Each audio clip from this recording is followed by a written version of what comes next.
Hi, this is Margaret Maloney, and welcome to the Death Dhamma podcast. Together we will consider life, death, and impermanence. Because in between birth and death, we lose things. Not just our glasses and our keys. We lose identities, relationships, ideas, and more. But what we can gain right now is facing this together, and we will gain freedom, peace, and progress on our path. Hello, my Death Dhamma community members. How are you today?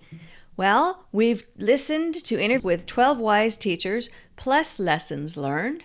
And as we inch towards the end of season 2, the rest of our time is going to be devoted to different thoughts and lessons and tips on handling impermanence in our lives, because we know that that's how things are.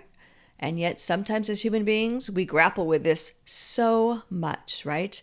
And it's the ability to handle with those little states of impermanence, the little things, which is the title of today's discussion. It's the little things that helps us become more resilient and get ready for the big things. In our lives, we're going to have a series of small incidents of impermanences and larger incidences.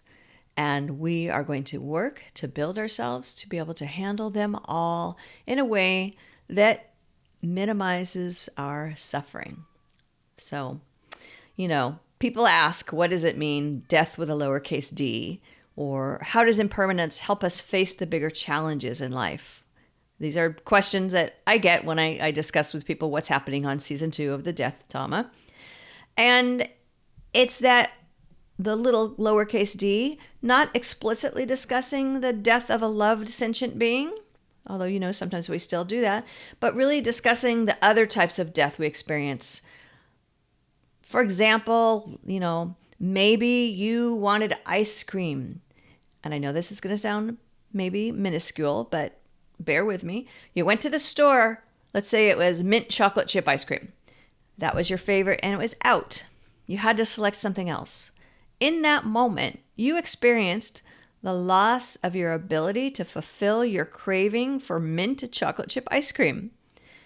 Other losses, of course, feel much more significant. The end of a relationship or your job or your car is totaled. And these are the types of losses that can be called death with a lowercase d. On any given day, you have things that you believe went well, meaning that you believe you got what you wanted, but you also have things that didn't go according to your plan. And this leads us to consider how impermanence can help us face the bigger challenges in life. It's really how you handle these various losses that condition you for the bigger challenges that you are going to face. I described the inability to buy your favorite flavor of ice cream as minuscule. What do you think? How do you react when you cannot have your mint chocolate chip or some other treat? Do you accept it, select another flavor, and move on? Or do you take it as a personal affront, perhaps inspiring a rant along the lines of, they know this is a popular flavor. Why can't they keep it in stock? Who does the ordering? I should complain. I just wanted this one small thing. Can't I even have that? Don't I deserve my favorite ice cream at the end of a hard day? No, there's no entitlement. There's no deserve. There's just how things are. You wanted that. It wasn't available. Now you're going to deal with the disappointment and the loss, right? I mean, there are some very entitled people who do rise to the occasion during times of loss. Absolutely. There are people that you see who would have a complete and total rant over ice cream, but then are somehow able to handle big situations very calmly. Very calmly. Frequently, most of us, how we handle these smaller challenges can be an indicator of our ability to deal with death with a capital D, when a sentient being we love dies, or when we face our own mortality. Your Buddhist practice gives you the tools you need to build your resilience. The Four Noble Truths remind you that there is dissatisfaction, and you control your own level of dissatisfaction through clinging and aversion. This is not a statement of blame. This is an observation of what it means to be human. When you can accept this truth, you will find it easier to navigate impermanence. Start small. You don't have to immediately go right to, I'm going to die. You can benefit from truly reflecting on the truth that there is suffering and on the source of that suffering, wanting things, people, and outcomes, having a desired effect, clinging, or not wanting things, aversion, not wanting things or people or outcomes. You want your favorite ice cream. You do not want to have to make another choice. You know that things are always changing. And the more we hang on to our perceptions of how things must be, the more difficult our lives become. If you really did experience strong negative emotions over the ice cream, what did that do to your day? Your blood pressure went up. You felt anger. You experienced tension in your body. You had hard feelings towards the store or the employees. And this disrupted other events and probably your interactions with others. And these reactions did not magically make your ice cream appear. Next time, you can try going to the store with an open mind. You're going to buy your favorite ice cream. If that flavor is not available, you have a second and possibly a third choice. You know what? And if there's no ice cream, you have another choice. Or you're not attached to having ice cream or a cold, icy treat at all. When our plans fall apart, we are presented with an opportunity to embrace impermanence. Those broken plans are a representation of death. Something you relied upon went away. An assumption becomes invalid. A cherished thing breaks. A relationship ends. Pay attention to your emotions as you watch your plans die, because it is a kind of death. Pay attention to your emotions as you begin to watch your plans die with acceptance. As you begin to become comfortable with how uncertainty is always a part of your daily life, you can begin to project beyond your daily plans to bigger things in life.